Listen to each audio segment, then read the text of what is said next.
here to make sure that we are correctly socially distanced and that everybody's staying safe, so everybody's well spread out around the room, and also just to tell the public who may be watching that this will be the last time the council meets in this form, but that's a matter we'll see later on the agenda. When I say the last time whilst the declaration is in place, we will be going to a virtual meeting. So before we move any further, I'd like to invite Charles to open our meeting with the karakia. Thank you, Mr. Chair. Ai honore te rore ki te atua, he maungaru ki te whenua, e whakaro pai ki ngā tangata katoa. Hāngai te atua he nā kau hau ki roto ki tēnā o mātou, whakatongi o tō wairua tapu, hei āwhina, hei tohu i a mātou, hei te aki hoki i a mātou mahi katoa i tēnei rā. Ka whakaro aroha ki a rātau e noho māwiwi ana, e noho pauri ana. E rāro tēnei tūmomo mate, kia piki te kaha, kia piki te ora, kei roto i a rātou o te rā i a tātou katoa, i tēnei wā. Kia tūpato, kia matara, ki te aroha atu hoki, tātou ki a tātou. Koe nā tā whakamoimuti tēnei wā, ka koe ana hoki tō tātou kai whakaora āmeni. Thank you, Charles. Do we have any apologies? No apologies. Do we have any notices? No notices? Sorry, Chair, just in relation to the agenda, I'd like to withdraw item number 10 that relates to the Local Government New Zealand Conference and Annual General Meeting, as that has now been postponed for a full year, and also the items relating to Cranford Foundation Heritage Trails, as we can no longer receive those. Okay, for the record, those three items are withdrawn, and thank you for that. Let's move to the second item on the agenda, conflict of interest declarations. Does anybody have a conflict of interest which has changed since their previous declaration or is related to today's meeting? I take it there are none. Then move on to the confirmation of the 26th of February and the 18th of March minutes. These have been circulated. Are there any errors and omissions people would like to make? There being none, would somebody like to move the minutes? Anyway, and I've got Craig. All right, all those in favour say aye. Aye. Contrary, no. Carried. Follow-up items. So, Chair, we've just got a small number of those today. The first one in relation to Central Hawke's Bay, that's a work in progress, and we'll provide some further advice to Council in due course on that. We have been in discussions with the District Council relating to that work. It is possible that there are some implications for that arising from the COVID-19 situation, so I'd like to get a better handle on that before coming back to Council. In terms of possum control, that's obviously an item that we were proposing to bring to the Environment and Integrated Catchments Committee meeting on the 8th of April. We'll continue with some work on that and liaise with the chair of that committee as to when we might be able to bring that paper forward. In terms of the Managed Aquifer Recharge item, I'll ask Mr. Skirman to include that in his presentation on water security, which we intend doing before the end of the meeting today. The item on name changes on the agenda, obviously, the information protocols is work being done by Mr. O'Keefe, and if that hasn't already gone to Council, as I know, it's reasonably imminent because the work has been undertaken. The rewrite of standing orders, I have had no further update, but Chair, you may be able to provide the meeting with one. I just think the change in circumstances where we work from home, I can see a Zoom meeting coming up with Councillor Williams and and we can work our way through that. I think we'll make some progress on that and report shortly. Is there any questions anybody has about the about this agenda item? Being none, Charles. No, not regards to the agenda items, but just to our mihi for our two new members of the committee. Oh, sure. Māku, so can I do that? Yes, you're welcome, Thanks. please, yes. A kātia ti hei mauri ora, o te rā tēnā hoki tātou rāro te matua nui e te wahi ngaro. E rāro hoki te tūnu o tēnei whare manaki e tātou, meki, tēnei te whare o kaimahi, o rangatira hoki. Ka tua ki au, ki te tuatai ki te miki o tātou mate e piko nei a tātou. Huri motu, me tēnei tūmomo mate rungi a tātou tēnei wā. Ko tā tātou hihia kia piki te kaha, kia piki te ora, kei wangini e tātou katoa i tēnei wā. Ka huri kia kōrua, ko koe tuahine, me koe hoki tungane, nau mai hara mai, ki tō tātou nei, ki tēnei tēpu, ki tō tātou nei komiti, tata mai hono mai, mairi mai o koutou aroha, o koutou manaakitanga, o koutou kōrua hoki, mai e te komiti Māori, me ki mai te ngā iwi whānui o Ngāti Kaungunu. Nō reira nau mai hara mai, te pai hoki te kiti e o koutou, i tō tātou taha, i tō mātou taha. Nō reira, tēnā koe Mike, tēnā koe Michelle. Te pai hoki ki te kōrua wangni a tātou. So, I have been asked by Pierre to stand up and mihi to you too. So to welcome you to our meeting and amongst us here at the table for the Regional Council Committee. So it's going to be good to have your voice from the Māori Committee, or te rā from Te Ao Māori, from a Māori perspective, on what we do here, considering the environment and our iwi whānui right along Te Matawa Māui. So it's not just about us, it's just about everybody. We have very unusual times, so it's, even though it's upon us, it's also good to have you guys here. Mena ka ki te tuku mihi wau kātika. So nau mai hara mai, nau mai whakatau mai wangani a tātou. Nō reira, tēnā koe Michelle, tēnā koe Mike. Kia koutou te rākau.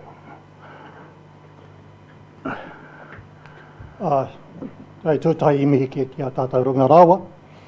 He tika ko ia te kaihanga o ngā me katoa, ko ia ko homai, ko ia ko tango hea. Korore tia ki taringa mo āki tonu atu. I mihi hoki ki a mātou mate i tēnei wā. He no ai o koutou, he takato ai o koutou i te rangi Māori, a te aroha, o tātou atua, o tātou tipuna hoki. Ka huri kia koutou, te kānui ora, he tai mai i tēnei wā. Ka nui te mihi, ka nui te aroha i a koutou, te kiti o koutou kānohi. Kei te tini hariko a māua, ko au me taku tuahine, i tai mai te wangenui i a koutou i tēnei wā. A māua te kānohi, te māngai o tātou iwi, o tātou hapu, o tātou marae o kahanunu. Ka nui o ngā mahi, ka nui o ngā take he pānga i runga i te tepu o tēnei whare, i tēnei wā.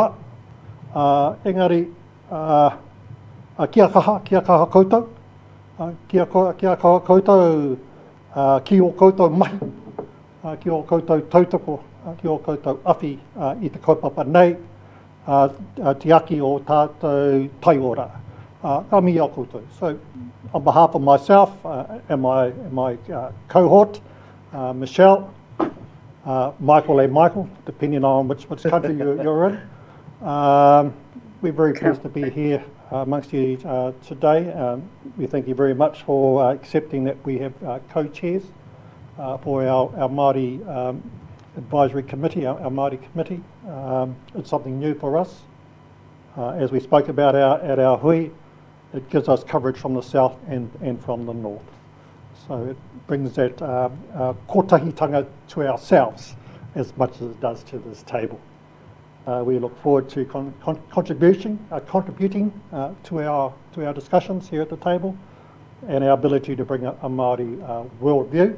It's not to say that our tūwhanaungi here are not capable of doing that, but we also understand the mandate under which they sit here. They solely can't just speak for Māori, they have to speak for the particular electorates that they come from as well. So myself and Michelle, we're very biased. We can speak for just from our iwi and our hapu. It is what it is, and we are great advocates for our people. Michelle, te te pītera? Nō reira a te whānau whānui, tēnā rā koutou, kia ora tātou katoa. Tēnā koe Charles. Ai, tēnā kōrua, tēnā koe, Chair. Back to you. Thank you, Charles, for that. Can I just say, I really do appreciate you reminding me of the niceties and the civilities of life. We do get sometimes caught up in those sorts of powerful forces around us and get focused on them, and we forget the simple things. But it's the simple things that are most important that make the world go around a lot better. So thank you for that. I really do appreciate it. And can I add my welcome to Michelle and Mike? You're familiar figures to us, and I just think that you're going to add enormously to the quality of our discussions over the years. So look forward to coming here. So welcome. Thank you. Can I now follow up on the next item was a call for minor items. It seems a sort of a, how can I say, idiosyncratic or something strange to have minor items at a time like this, but let's have, if anybody's got a minor item. No, we'll move on. So we go to the report on significant organised activities through April, and I want to give notice to the meeting that following this I'll be asking the Chief Executive to give us a report on the circumstances on the general matters relating to the Council and the declarations and how we proceed forward for the next 4 weeks minimum. So significant organisational activities. Who wishes to lead us through with us? James, do you do that or something? Thank you, Chair. With your indulgence, I might just flip this actually and speak to where we're at as an organisation right now in relation to the COVID-19 situation. The significant organisational activity report does note in paragraph 2 that the most significant activities presently impacting on the organisation are related to the regional response to both the drought situation and to COVID-19. So I'd like to elaborate on those as well. I won't, in addition to that, go through some of the reporting on other activity that the organisation has undertaken in recent times and continues to undertake, but staff are available to answer any questions in relation to those should councillors have any. Mr. Chair, I just wondered, you going to a general discussion of the main issue, I wonder whether you can close off any minor issue or issues arising out of the list in advance of that, so we can have a clean run at your topic. Is that permitted? Sure. So, Chair, I'm happy to take any questions in relation to this report. I think let's just take the report as read. Well, I just had one issue to raise. Oh, one issue to raise? Yes. Will you raise the issue? Sure. Your time is now. Thank you, Mr. Chair. I just want to go to the TB issue because of its importance in the moment and restraint on managing it. Can you give us an update? And I'm referring to paragraph 29 of the report. Where we're at with managing the TB risks at the moment, and are they constrained by the current situation? I want to ask Mr. Maxwell to answer that. If you might need, just wondering if members of the exec would come forward and we just put that microphone, the one in the middle there, just closer to where you might be able to stand. We are on live stream. I'll go in here, there's a bit of a space. Thank you, Councillor. So just a reminder that the lead agency for the TB outbreak is Osprey, so we have a supporting role. Look, I got an email this morning updating me on that situation. So the TB management and TB testing is considered an essential service and will continue into the foreseeable future. Latest information is that there is one herd that has been cleared of TB, but a number of that still are under consideration. Osprey are winding down their pest management activities during the lockdown period. That isn't considered an essential activity, but that will resume as soon as we're out of the lockdown process. Can you advise us to movement control, particularly into the... All of those measures are still in place. Yep. So it's part of an overall sort of package of issues that we've got across the rural sector at the moment that are being managed through the Rural Advisory Group, which has stood up supporting the region's civil defence emergency management response. That's an area that I'm taking a lead role in. And so we are right now looking at kind of all of those issues in combination and how we can practically support the rural community through a range of issues, including TB and movement control. Thank you. Okay, just before I move on, is there anybody around at the table who has an issue they want to raise a question out of the report before I move on to the CE's report? We're cool. Anybody up on the screen? Anybody with a hand wave?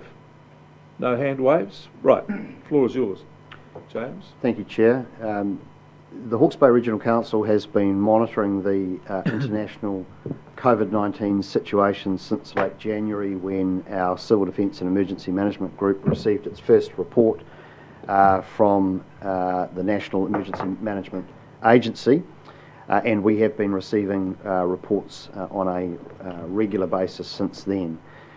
We have been progressively preparing for a situation where the organisation needs to reduce its overall operational activity to essential services only, and to have as many staff as is practicable working from home. That work has accelerated over recent weeks, and as of Monday this week, we were in the final stages of deploying all staff to work from home, other than those involved with essential services. Obviously, the situation changed rapidly on Monday afternoon, and in the last 24 hours, we've accelerated those efforts, and we now have all of our staff across all of our operational sites working from home, other than those involved in the essential services.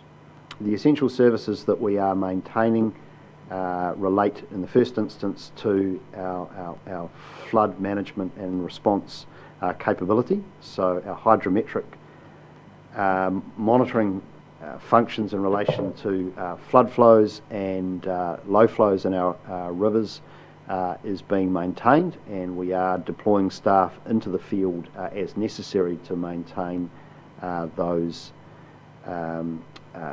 services.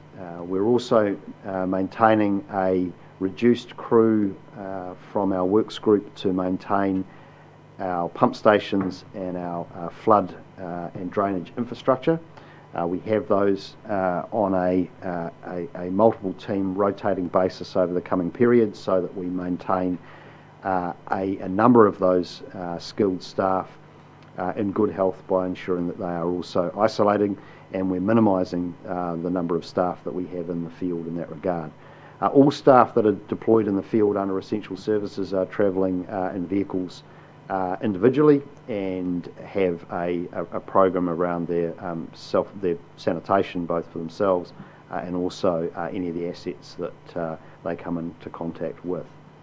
We're also maintaining our pollution and oil response capability, again on a rotational basis, and so we do have staff available to respond to calls to our pollution hotline or to other pollution events that occur.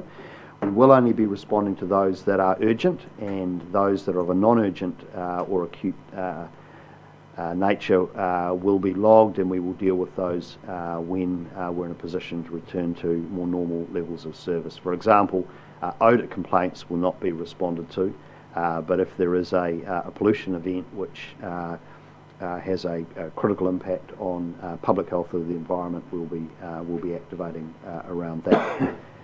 We are continuing to undertake our harbour master functions. That's an essential service, and also biosecurity is deemed to be an essential service. Much of our biosecurity activities don't need to continue urgently, but we are reviewing those to understand those that are more time critical and we need to maintain. And obviously the TB outbreak that Mr Maxwell referred to as an example of those. With respect to our Resource Management Act functions, we are at present still operating under our legislative requirements to receive and process resource consents. And we have a large number of those in train with respect to consent renewals in the Heritonga area, and also the consenting requirements under Plan Change 6 for the Tukituki catchment. We're actively reviewing the management of those consenting processes, in part because of the inability to bring people together for physical hearings and meetings, etc., but also in relation to the compliance expectations on consent holders or prospective consent holders. I have a meeting at 3 o'clock this afternoon with the Secretary for the Environment, in which we will be discussing the implications for local government around those RMA functions and what comfort we may get from Parliament or from central government in terms of the dispensation of those requirements. So that remains a work in progress. Other than that, our other essential services really relate to the backbone of the organisation, our IT infrastructure, of course, of which we're all depending today, and increasingly so. So we're maintaining a very high level of organisational readiness around an adverse event, and while we are largely working from home and contributing to the civil defence regional response, we're also ensuring that the Regional Council is ready and able to respond to a major natural disaster during this period. That has been our principal focus alongside deploying our staff working from home, is ensuring that we have our assets, our people and our procedures all ready to go. So we have an incident management team on standby and a controller ready to activate should and when that situation arise.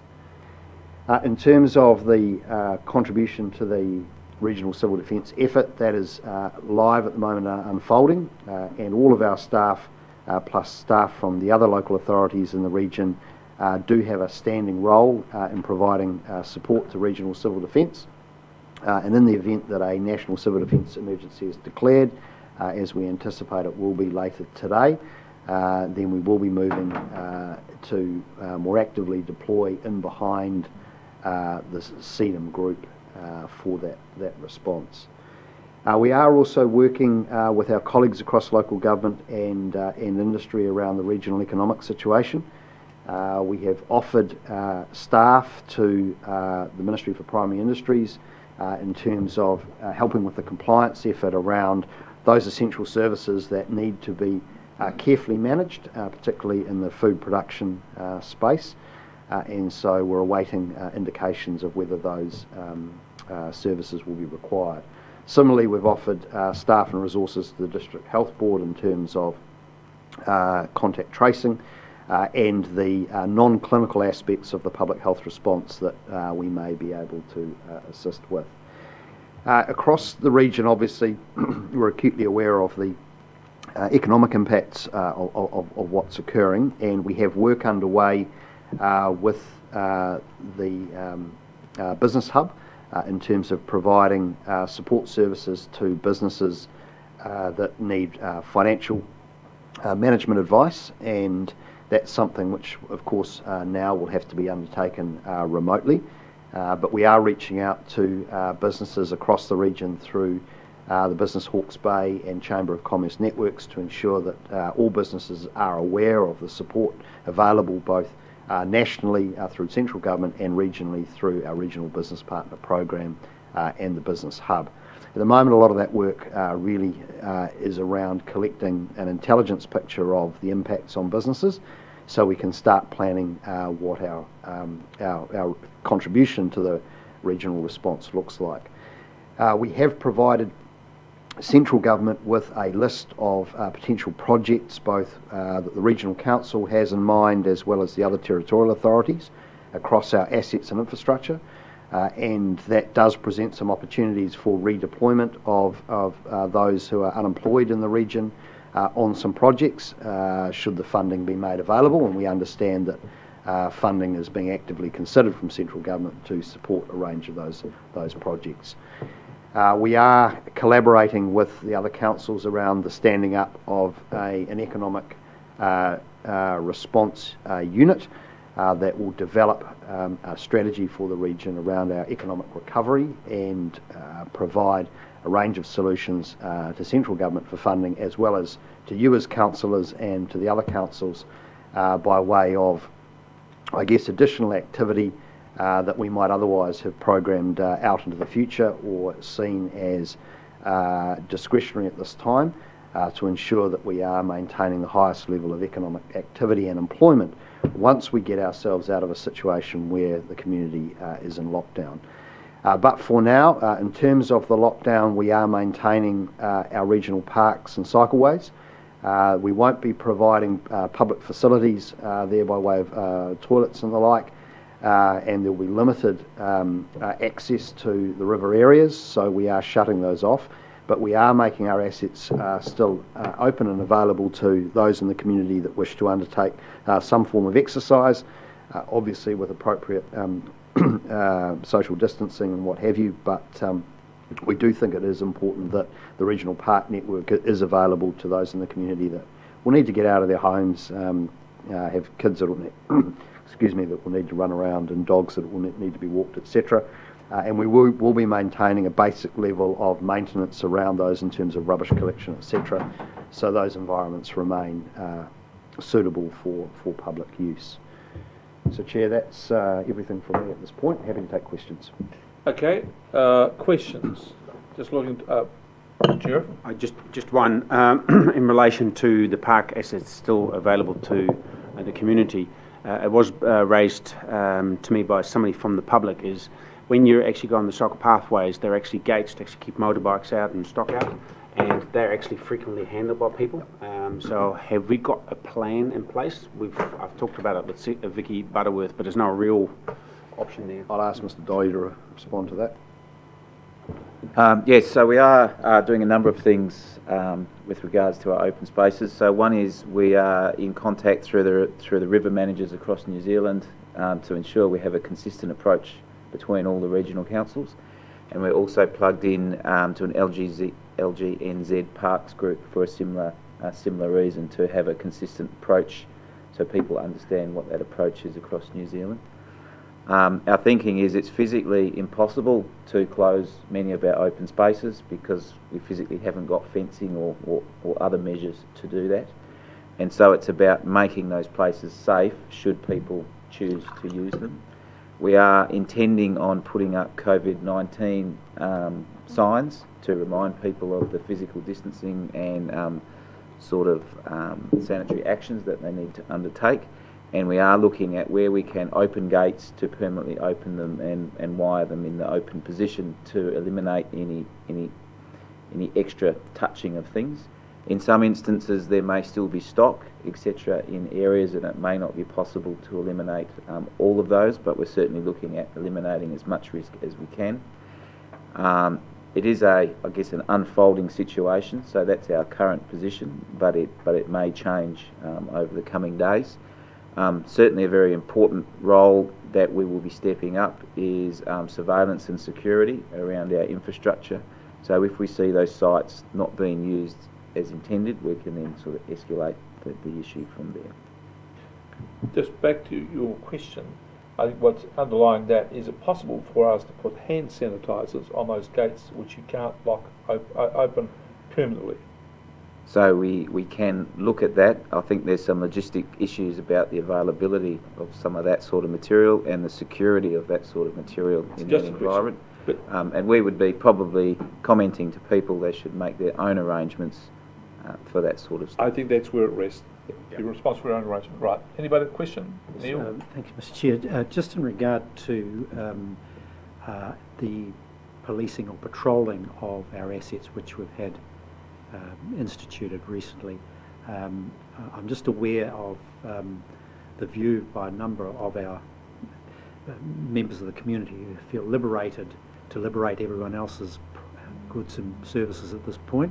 We've had a number of break-ins already, and also dumping of rubbish. So what we've got is a situation where some citizens feel are now in a position to do as they please.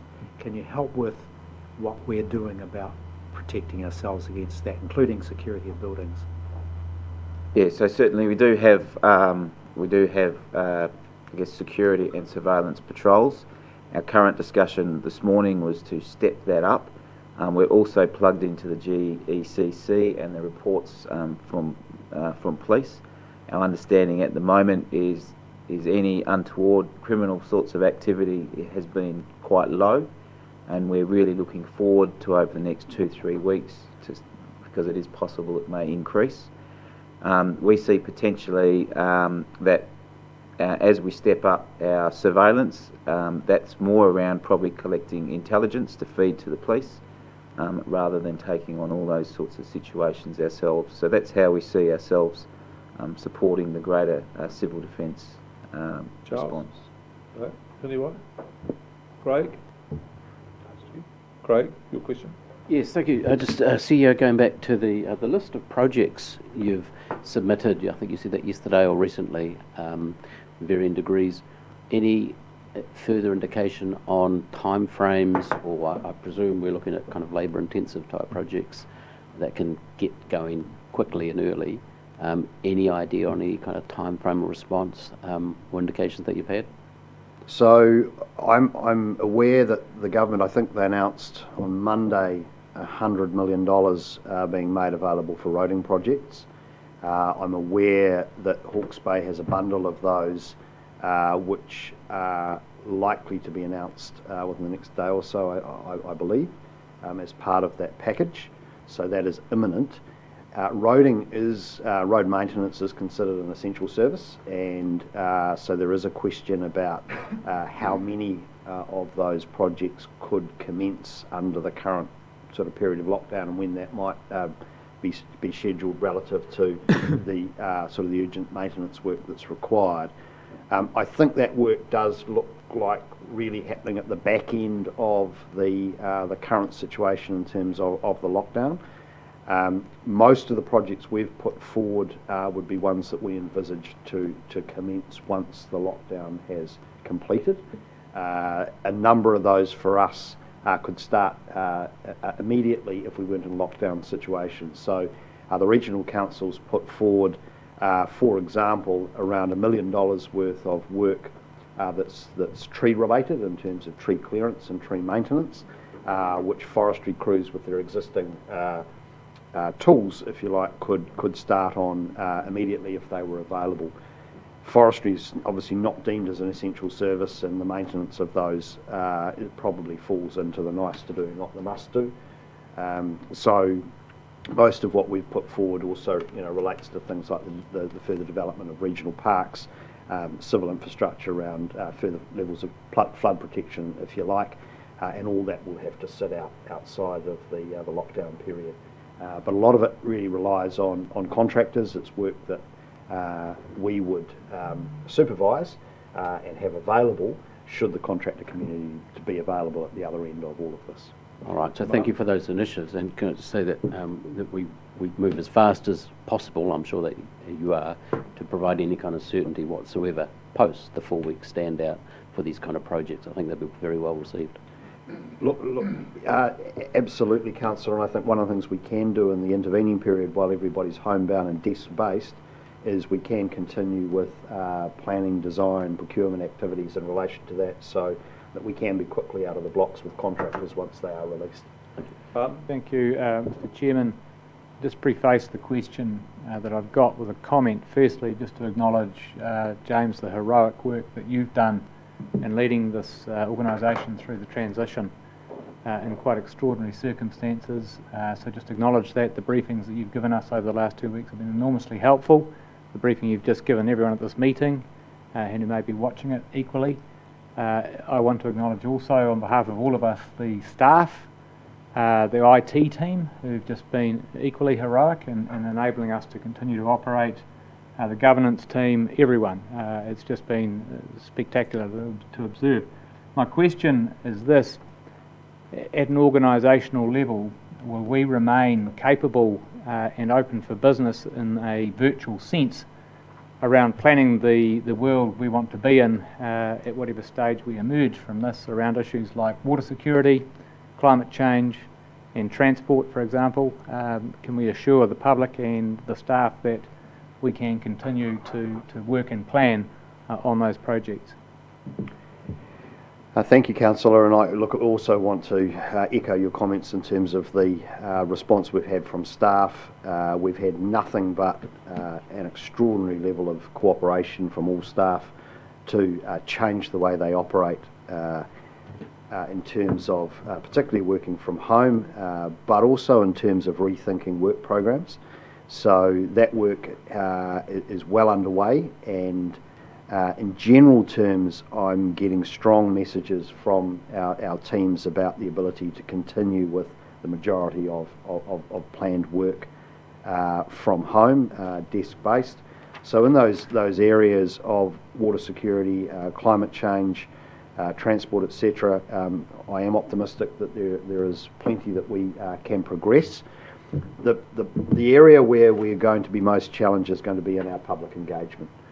Typically, we do try to meet with the public, be open to the public as frequently as possible, and we certainly had envisaged in the climate change area, in the water security area, in the development of our long-term plan, quite a large number of public meetings and gatherings to engage the public. We're now working with our marketing communications team and our IT team on using alternative mechanisms and technology to find novel ways to engage with the community. Obviously right now, both our staff and the wider community are very focused on adjusting to a new way of living and the uncertainty that all gives rise to. As this new way of living and operating becomes, I guess, normalised, and if indeed the situation becomes prolonged, it's my expectation that the community will want to engage electronically, virtually, with organisations such as your own about some of these bigger, longer-term strategic issues. So again, I'm optimistic that we can still maintain a degree of public engagement to feed into our thinking and our development of that work using alternative mechanisms. Thank you very much. Thank you, James. My question just in regards, so I appreciate your report in regards to economic stimulus, economic development. One of my thoughts is until we actually get through the actual infection part of it, we really can't move into that next space. So as an organisation, what are we doing to support the wider community around controlling the infection itself? So we're making all of those resources that the organisation has that are not required for our own essential services, and that is a relatively narrow list, and we've been, I guess, particularly mindful of keeping our essential services to the bare minimum required, while maintaining that situational readiness around a major natural event. But other than that, making all of our other resources as an organisation, that is people, that is vehicles, that is buildings, all those sorts of things, available to the Regional Civil Defence group for community welfare. There is an enormous amount of work going on right now around identifying our vulnerable communities, and that is work which has been in the planning for some years. We're very fortunate in Hawke's Bay to have a strong regional civil defence team, and community welfare has been a major focus of that team, and they have networks through the voluntary sector, through hapu, through groups such as the Taiwhenua network under Ngāti Kahungunu, and are working with all of those entities right now to identify those community needs and ensure that we keep support available to them. So I anticipate, particularly if this event is prolonged, that a significant volume of the Regional Council staff will be deployed and behind assisting that community welfare response, alongside our colleagues at the territorial authorities as well. Community welfare alongside public health management is the absolute priority for the civil defence group from here. Rex, got a question? Will, have you got a question? Yeah, no, could I just echo the thought, the comments on James and the team. The response so far has been great to see, and hopefully can keep up with, you know, whatever the COVID-19 crisis keeps throwing at us. And just point out from my own perspective that the drought is very much still the focus down in our region, and that's only getting worse as well at the moment. So yeah, that continues to be a struggle for Central Hawke's Bay. Thank you. Michelle?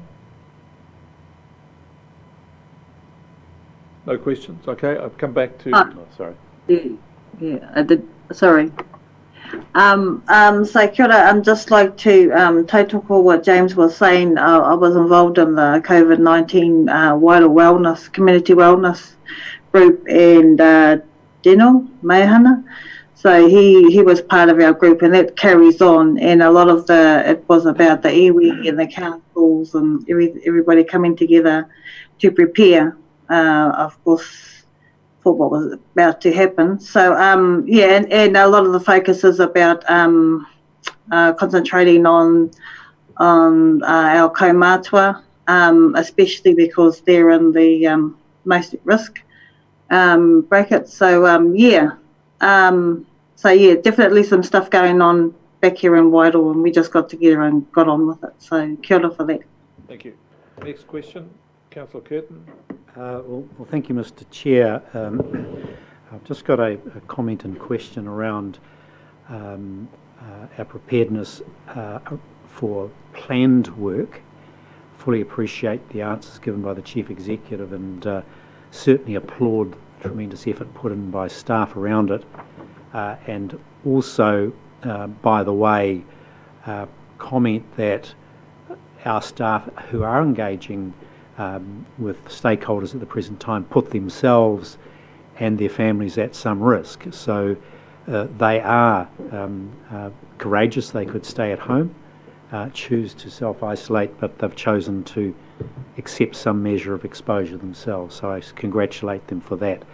Mr. Chair, the Chief Executive has outlined the excellent level of continuation of our planned work. I am particularly interested in our capacity and ability to engage in unplanned work in regard particularly to meeting the number of challenges we've got in front of us at the moment. And certainly the economic ones are significant for us. So I'm interested to know what resources we can apply now to increase our level of preparedness come the other side of this crisis. What information we need, what intelligence do we need to bring together, what resources do we need to apply, and we've got some excellent staff available, for example, to consider how the shape of our economic response, what does that look like. We happen to have a perfect storm, and in terms of the drought scenario, what measures can we very actively engage in to protect those industries? What measures can we put in place, and what support can we give to protect our vital supply chains, our freezing works, our pack houses and the like, and going still further, how can we coordinate and understand the government measures, the central government measures and supports going in, identify the gaps in service, identify the gaps in support, and come out the other side with a coherent plan of attack in the situation where we've got a very strong balance sheet, we've got room to move. This is the time to move, and I'd like to know what we're doing to use this time well, particularly in the initial lockdown phase, to plan for that. So unfortunately, I think Mr. Skirman's just left the room. I'm aware that he has had an extensive discussion this morning with Al Morrison, who has been seconded from the Ministry of Business, Innovation and Employment to our regional economic recovery effort. Al will be leading the strategy development around that, and I know that Mr. Skirman has offered the services of our strategic planning team, so here he is now, to make a contribution to the regional economic recovery in terms of strategy development. So I don't know whether there's anything you want to add, Tom, in terms of the conversations you've had with Al this morning about HBRC's contribution to that space. I'll probably cover off in the week.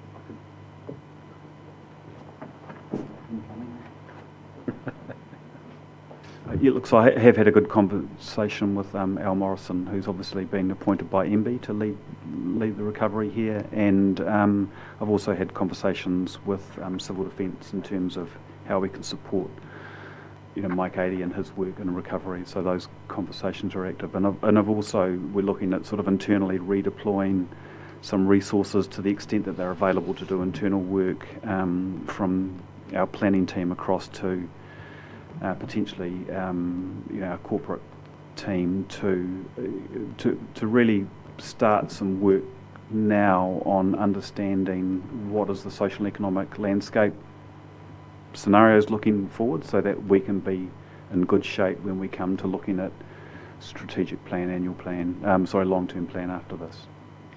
So we are taking both a strategic view as well as the tactical response in terms of the business support services that we have, that Joe Lawrence's team continues to do. So that's occurring.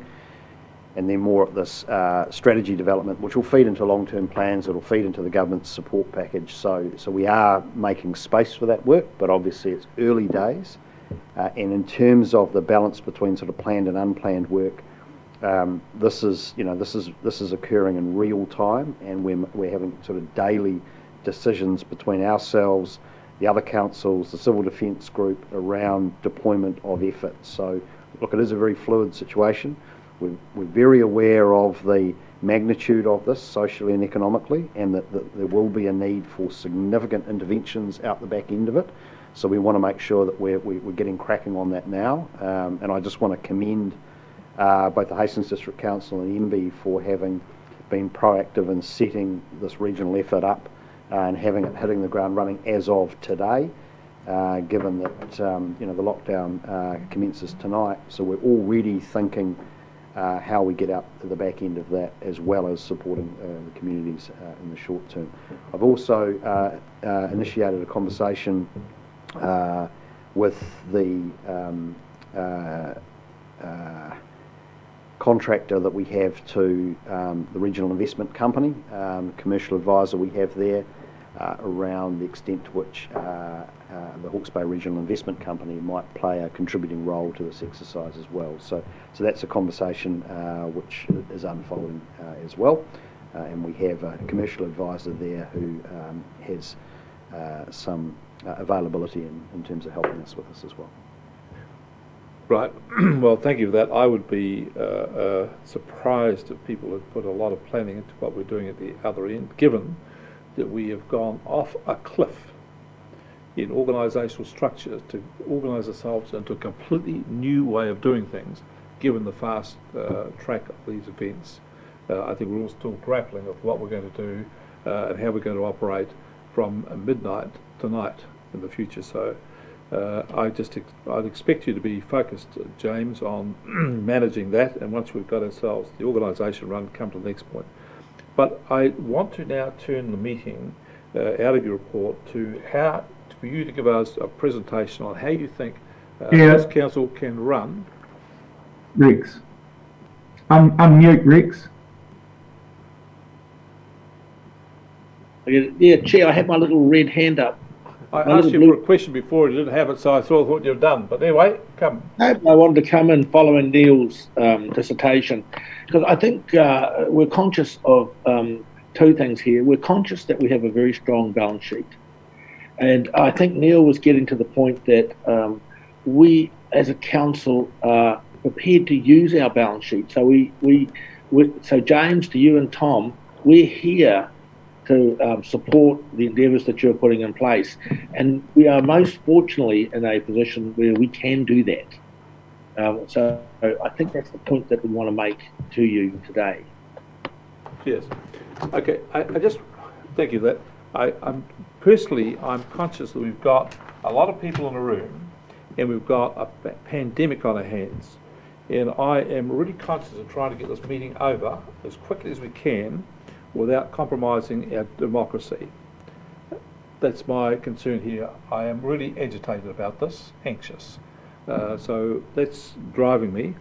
So I just now want to come the Chief Executive to outline to us what he thinks we should have as a structure of running council meetings for the next 4 weeks plus while we're in this lockdown, because we're going to have a process, and then with that, we'll need to have some resolutions of how we change that. So,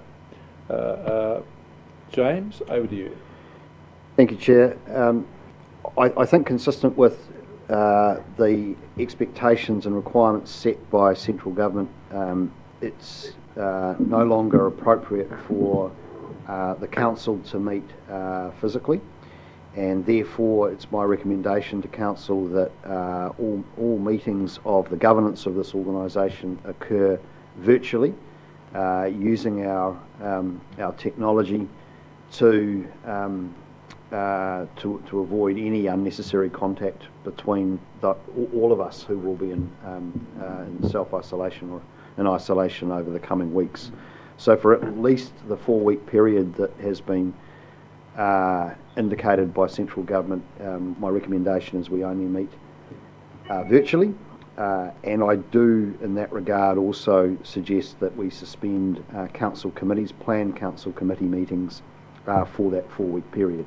At the end of 4 weeks, I think we will be in a position to review the situation and determine whether those arrangements need to continue. In lieu of having council committee meetings, it's my recommendation to you that we maintain a weekly council meeting so that you have visibility of the organisational as well as the regional response to the situation, and we're able to report to you on work we're undertaking, and to the extent that is practical, that we're also continuing to report through to you the normal council business that may have been planned to go through council committees during that period. Although I do want to stress, at least until the situation clearly stabilises to some extent and we have a good handle on what contribution we need to be making to the regional civil defence effort, there will be some uncertainty about how much of our planned work for our council committees can continue. So, look, that's my recommendation to you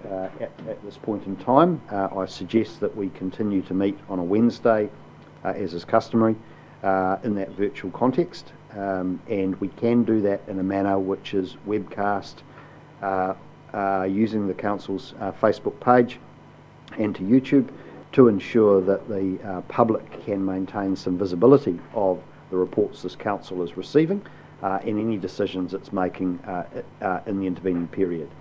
I do note, and this is reasonably well known, that we are in a situation where legislation strictly does require a quorum in a given place of a majority of councillors. That's not only unachievable, it is unsafe in the environment we're going into. And so it is my recommendation to you that you resolve to dispense with that, and it is my hope that Parliament will also be recognising that in the coming, certainly it may be dealt with in the Omnibus Bill, which I believe is being developed right now and Parliament will be considering later today. If it doesn't, my view is that Council should still take decisions where required relating to our current circumstances, and we'll have to work out the niceties of the legality of all of that after the event, but I have every confidence that the community would expect every council in New Zealand to continue to make decisions as required and conduct its business notwithstanding some of the formal requirements that sit within law. And I do believe that if we do webcast our meetings, then we are certainly meeting the intent of the legislation, that we are accountable, and then the public can see the number of councillors participating in those meetings, to have confidence that decisions are not being taken by an unreasonably small number of councillors or in secret. Mr. Chairman, I could propose a motion on this. Just before you do that, no, I don't want the motion yet. I just want to go through, just to be clear, that what we're suggesting here is that all committees will be conjoined, well, effectively it will be the environment and the strategic and corporate will be combined with the council meeting. They will have its committee business and the council meeting business all conducted as one, so there'll be no double debate on every Wednesday. The meetings will be all virtual. The exceptions to this will be that the Transport Committee, which has outside participants in it, will have a virtual meeting on Friday for it to continue, and that because the Regional Planning Committee is set up by statute, the Regional Planning Committee will continue to operate as does, but if it needs to make a decision, the Regional Planning Committee will have to come together on its own motion virtually to do what it needs to do, if there is anything there at all. So all other council committees are combined with the council meeting every Wednesday to be webcast live. Is that clear? Chair, so that is my suggestion, and that also includes the Māori committee. Look, we don't have another Māori committee planned for outside of the initial lockdown period, so we can review that at that point in time. But for now, my recommendation is that our conduit to that committee remains through the two representatives, Mr. Paku and Ms. McElroy, and we use our other channels through particularly our Te Pou Whakarai to ensure that we are communicating with hapu iwi whānau across the region about what we're doing as a council. Okay, now if we're to do that, before I get to things, we will need to suspend standing orders, so... Yeah, that's the motion I've got all this in mind. I'm ready to go, it's just it may help if I put it. It's all right, but we'll come to that in a tick. So just want to go around, is everybody clear on what we're doing? Yep. Everybody's clear? Rex, people up there? Will? Yep. Michelle? Okay, everybody's clear. Okay. Thank you, Mr. Chair. I move that we suspend the delegations to the Corporate and Strategic Committee, the Environment and Integrated Catchment Committee, and the Finance, Audit and Risk Committee until further resolution of this Council. That we suspend the standing orders as to a quorum of 5 councillors being physically present, and that we convene weekly meetings as a full council by remote means, reserving the ability of any committee chair or any other committee chair to request an amendment to these motions as required to deal with issues arising. One technical thing missing there, we're doing this for a limited time, 4 weeks. And that's why I've said until further resolution of this council. But no, I think we should set a time at which it has to be reviewed. So if you can amend your motion, this until 4 weeks' time is when, James? Well, as of today, it is the 22nd of April. So if could you put it'll be reviewed in the 22nd of April? Yes, sure. Okay. So on that amended basis, where I had used the words until further resolution, those words should be until the 24th of April. 22nd? 22nd. 22nd. 22nd of April will be reviewed. Yep. Okay. So is that okay, Leanne? Did you manage to get that?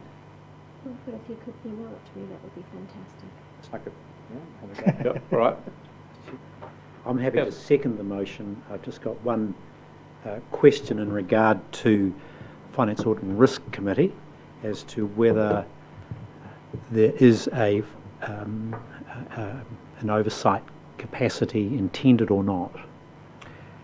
So with respect to risk, what I would like to do is ensure that our risk management work as an organisation continues and indeed increases through this period, and that we report that directly through to the Council. and that we invite our independent member of the Audit and Risk Committee to attend council deliberations on that during the intervening period. With respect to the internal audit work program, we are undertaking discussion right now with our internal audit provider in relation to what work, particularly desktop-based work, that can continue in the intervening period. There is planned work in April, certainly around the annual plan, and it had been our intention that the Finance Audit and Risk Committee be engaged in the development of the annual plan. Right now, we are in a high degree of uncertainty about the process to finalise the annual plan, particularly with respect to any consultative requirements and also some of the impacts around the council's ability to make decisions. I would like to come back and report to council in due course about how we're going to manage the annual plan, and that is something which is under active consideration at the moment. So for clarity, Mr Chair, the resolution is to suspend the activities of the FAR committee, however incorporating some of its functions with the attendance of the independent at a council level. Is that how you see it? I see it as the Finance Audit and Risk Committee's work is being absorbed into the council structure, and where necessary we invite in the independent audit person to come in as part of our work. So in actual fact what we're doing is expanding the Finance Audit and Risk Committee's work to the full council. That's fine, great. As it's a sub of corporate and strategic, it picks it up anyway. We've got that clear. Okay. Now, is there any questions from people that I think up on the wall? Rex, Will, Michelle, you clear on the motion? All right. It's a very good motion. Good, okay. Would you wish to speak to your motion? I think it's all self-evident and being covered, thank you. Ditto. Okay. Anybody wish to speak to the motion? All right, I'll put the motion. All those in favour will say aye. Aye. Aye. Contra, no. Oh, just hang on. No, I think yes, we need more than that. Yes, you do. I want every councillor to indicate and to be recorded in the motion. So division called for, Mr Chair. Sorry? Division called for. No, I'm going to ask everybody to do things. So I'm going to ask you, are you in favour? Yes. In favour. Favour? Aye, yes. Aye. In favour. In favour? Yes. In favour? Rex? In favour. Will? In favour? Michelle? In favour or not? In favour. Rick? In favour? Let the record show that Councillor Foley presented a thumbs up to the motion. So I want all of those names recorded as voting in favour of it in the record. So there's no doubt about this. This is unanimous. All right? Thank you, Chair. Just for completeness, so everybody is on the same page, what we will still do is convene workshops if we do require them on any matter, and we'll conduct those virtually and we'll advise councillors of those, and we'd likely conduct those on a Wednesday as well, alongside any formal council meetings. All right. Okay, I think, is there anything else out of the Chief Executive's report we need to deal with? Just one question. Those workshops, when there's presentations, you have got the technology in place so that we actually can have full view of slide presentations and so forth. Absolutely. Yep. All right, there being no other items raised out of that, I want to move now to item 7. And that's the Rex Graham notice of motion. And does it have a seconder yet? No. I'll second it. It's on the deck. Rex, you're invited now to speak to your notice of motion. Thank you very much, Rick. Well, it's pretty clear to everyone, I think. We are in a situation where we have a dreadful drought in Central Hawke's Bay. We have a large area of our rohi which is covered with a TB restriction area, which is just aggravating the situation for our farmers. And of course, we have on top of this this COVID-19 virus. I just don't think, I think what I would like to do is to send a signal to our community that we're with them on this particular issue, and that we will not have any rate rises for this period. whether we put that aside for next year or whether we cancel it in total is an issue that James will come back to us on. I know that it is seen by some as just a signal. Well, in my view, it is a really important signal. Some of our farmers in particular are very large ratepayers, and they're under huge pressure at the moment, like many other people in our community. We do have the balance sheet to be able to cover this, and as the recommendation says, James will come back to us and tell us how we do this and the impact. So I won't speak anymore because I agree with you, we need to get this meeting through, but that is the simple case in this. No rate rise for this period. Okay, I'll reserve my right as the second to speak. Anybody else wish to speak? Mr. Chairman? Councillor Foley? I'd like to thank the Chair for the motion. The motion, as I understand it, is for a report to be prepared on how we could deliver the 2021 annual plan with a zero rate increase. I look forward to seeing with an open mind all of the options that are available to deliver the motion and commend it accordingly. Councillor Foss? Thanks, Councillor Graham, for the motion, and yes, I'm very, very supportive of where you're going. I particularly just want to touch on the point you made, because I've been considering this since we last discussed this matter, in that the actual amount as far as the council is concerned of this projected rate increase numerically is actually not that huge. For an individual payer, of course, it's significant. But your point, and the point I fully acknowledge, as this COVID situation keeps winding up in front of us, is the leadership that we show as a council, and the doing our bit or lending our shoulder to the wheel of putting this aside if possible, subject to CEO's advice, how we get there. But I think it's very important. We shouldn't kid ourselves that this is fiscal stimulus because the central government's doing billions and billions of activity, and more to be announced, I'm sure, in this space. But for us to stand by our owners, our ratepayers, to assist them through this in as much as we can with the tools we have at the moment, I'm fully supportive of this, and I implore the CEO to think laterally, widely, and pull in advice where possible, so we can send those signals quite fast, or as fast as possible, to our community. White, do you want to speak? Just other than completely support the motion in regards to the Chair, stimulus in regards to really is needed, and if we can play our small part in that, not only around the COVID-19 stuff, but the drought as well. The drought's having a huge impact, and we're still not through it yet. Yep. That's right. Anyway, Chair, yeah, I'd just like to echo the support of what's been said already, and that we can provide relief for our communities in some way, and we can do that through the rates. And so I fully support the motion that's on the table, and I'm looking forward to what our options really are for us to make this decision swiftly. Kia ora. Giles? No, I'm good. Sheriff? Good. Neil? Well, thank you, Mr. Chair. While fully supporting the intent of the motion, I feel that what it does is to constrain, to some extent, a narrow response by council in regard to a very, if you like, in terms of quantum, a very small response to individual ratepayers across the board.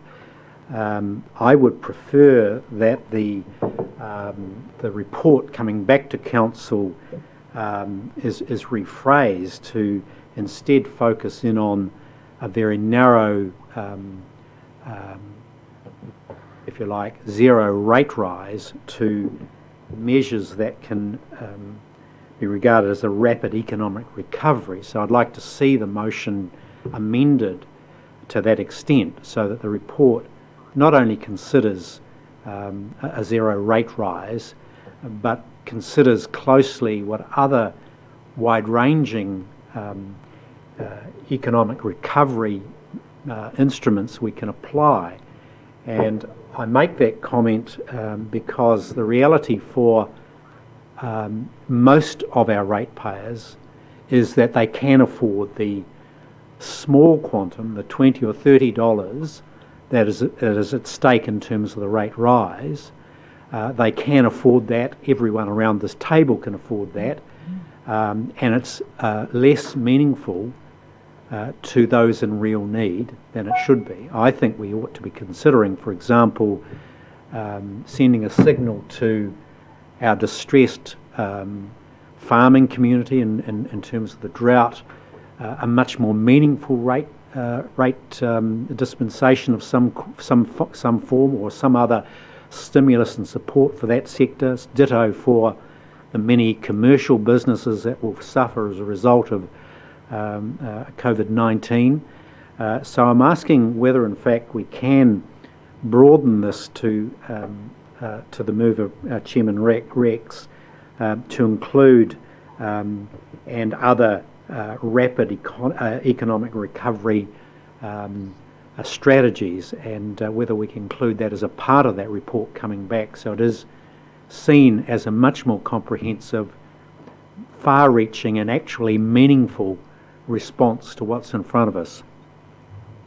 Before I go next to comments from the mover of the motion, I'd like to hear from the Chief Executive.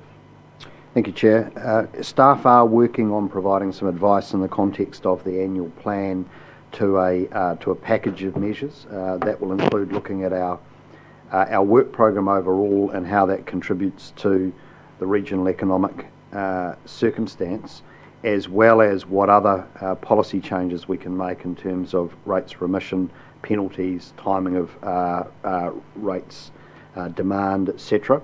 So to Councillor Curtin's concern, I'm very happy to assure Council that we will provide as comprehensive advice as we're able to in the time frame around all of the mechanisms by which Council may be able to, in a more targeted way or a more general way, provide that support to the community.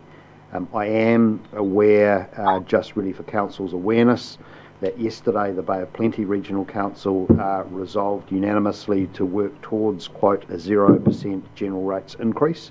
And the day before, the Waikato Regional Council made a similar resolution to signal that that is their intent, but they are working towards it as well. So, and there are many other councils we're aware of around New Zealand that are contemplating this. But there are a whole bunch of procedural issues that we need to work through, just given the time frame we're in and the possible limitations within the community to be effectively consulted on what can only be deemed to be a reasonably significant decision. Councillor Foley, do you wish to comment? Oh, just to give this a thumbs up too, please, Chair. I think the people will be looking for leadership, support and help from us, and I think this delivers all of that. Michelle?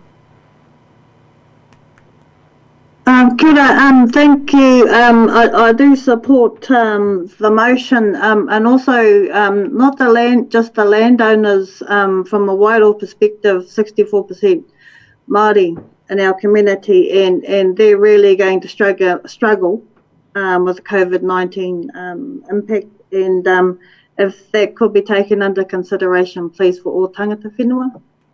Thank you. I'll exercise my right to speak. I support the motion as it stands. I think the motion needs to be clear, simple and direct. The issue of what we do with our balance sheet to help dig our economy out of the hole we fall into, I think is a separate debate and a more complex one.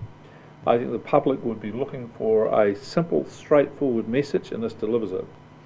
The thing that I feel about this when I raised this matter at our last meeting was there is no doubt at all, there is going to be significant pain in our community on all levels.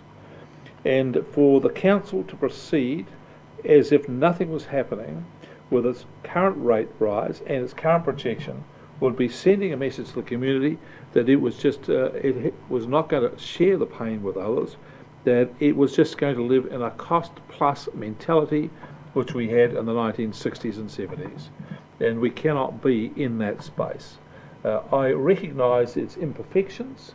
It is imperfect, I get that, but it's a very powerful statement to our community that we understand the pain they're in, and we're going to use our balance sheet in order to carry out our existing business and what we have to do for the forthcoming 12 months. I think it's exactly what the situation requires. As for the issues that Councillor Curtin raises, I have every sympathy with them. I think we are going to do that, but I think it is subject to a separate report and separate thinking in for my money. So if the mover is happy to leave the motion as it stands, I would certainly support that. And in the absence of an amendment, then I'll simply put the motion. No, I wish to speak, Chair. Well, you'll close the debate. That's it. Thank you very much. And thank you for those comments, which I 100% agree with. This is a powerful signal that we send to our community that we are part of this, and we're not just, and if we didn't do this, it would be just a disgrace. I would actually like the recommendation to be a whole lot stronger. Works towards, so you're saying, is a lot better to me. I want the signal to go, but we'll leave it as it is. I want the signal to go out to our community right now. That is the first step. This is what we're going to do. And of course we're going to do the other things, but they are a separate debate. We want to get onto that, but it tells our community we're with you on this journey. We are going to do this, and we're going to do a lot of other things as well. And I think anyone watching this will have got that from James's dissertation. So I'm with you on this, Chair. We leave this as it is and get on with it and make it happen. All right. I'll put the motion. All those in favour say aye. Aye. Contrary, no. Carried unanimously. Okay, next item on the agenda, report from the Māori Committee and recommendations. Mike or Michelle, who wishes to do this? Kia ora. Yeah, so I've written the report and I'll deliver it for us on our behalf. The Regional Council Māori Committee report. A full meeting of the Regional Council Māori Committee was held on Tuesday the 4th of March 2020.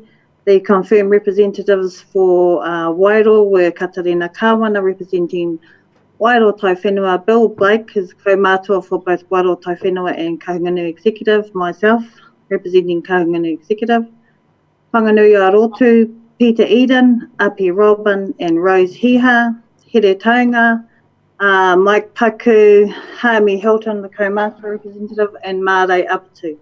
Tamatea, Paora Shasha, Dr. Roger Marker, and Marge Happy as proxy. Following an election process involving the Māori Committee members only and Pou Whakarai Piri Munro, as scrutineer, the following was confirmed. The chairpersons, as you see today, co-chair, myself representing the northern catchments and Mike Paku representing the southern catchments. The Environment and Integrated Catchments member will be Dr. Roger Marker, Corporate and Strategic, Peter Eden, Regional Transport Committee, Api Robin, Hearings Committee, Katarina Kawana and Dr. Roger Marker, and Climate Change Working Group with myself and Dr. Roger Marker.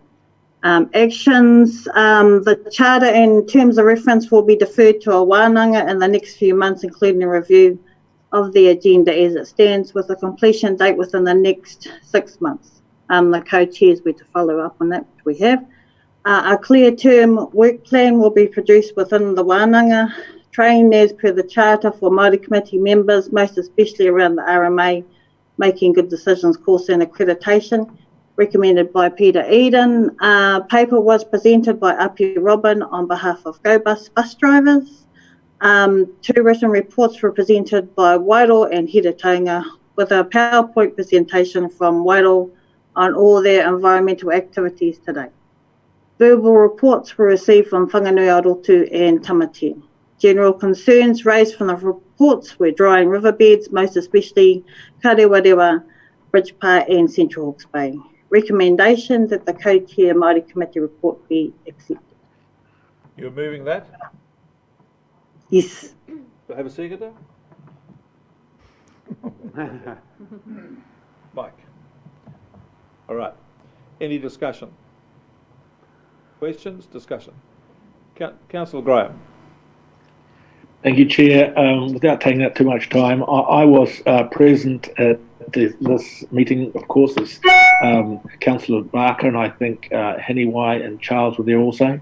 It was a really good meeting. I think the issue of having two co-chairs, and I've never been a great supporter of co-chairs, but I think in this example it is a really good concept.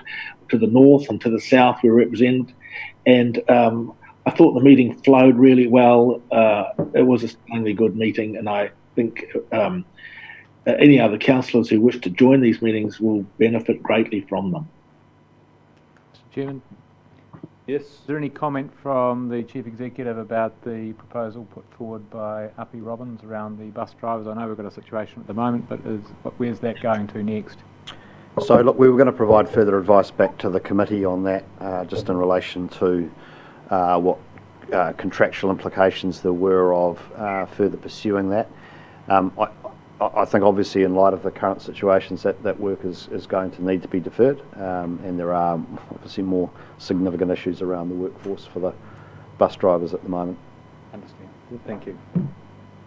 All right. I would just, before I put the motion, say to confirm what Councillor Graham said, that the meeting was a very good meeting, positive, constructive, and everybody at the end of the meeting felt that they'd had a thoroughly worthwhile and enjoyable meeting.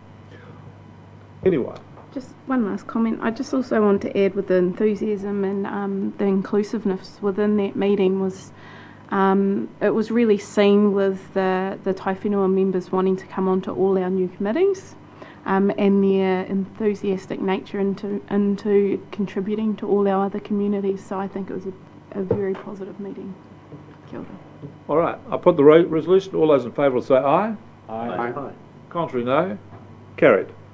And move on to the next item, item 9. Report. Could I seek some guidance from you just in relation to both lunch, which is now available, and also in relation to Hamish Saxton from Hawke's Bay Tourism was available and is available to address council in terms of the current situation with the tourism sector. So would you like to do that after lunch, and when would you like to break for lunch? Oh, well, I'm on a full gallop here, aren't I? Thank you for putting the brakes on. I also see you've got water security presentation at 2 p.m. I'm not sure we're going to be here till 2 p.m. Is it possible to bring that forward? We can bring it forward if we complete the business. So let's break for lunch, resume at 1 p.m. and at 1 p.m. sharp we will hear from Hawke's Bay Tourism. How long is he going to be on here for? Probably as long as you need him for, but I suspect he can probably give a 5-minute update reasonably quickly. All right, so to him, he advised me he's got 5 minutes, followed by questions. 10. 5 minutes for a presentation and 5 minutes for questions. 10. And I just say to you, Councillor Graham, Winston Churchill asked for a statement on Britain's preparedness for war on a full-scap sheet of paper. Is that after he had done his speech? No, that's it. So I just think that's the benchmark. 5 minutes. All right, adjourned. Sure, just in terms of logistics for lunch, I suggest that we go up sort of one at a time. And absolutely. What's that for lunch, Michelle? and eat at our places here. I agree with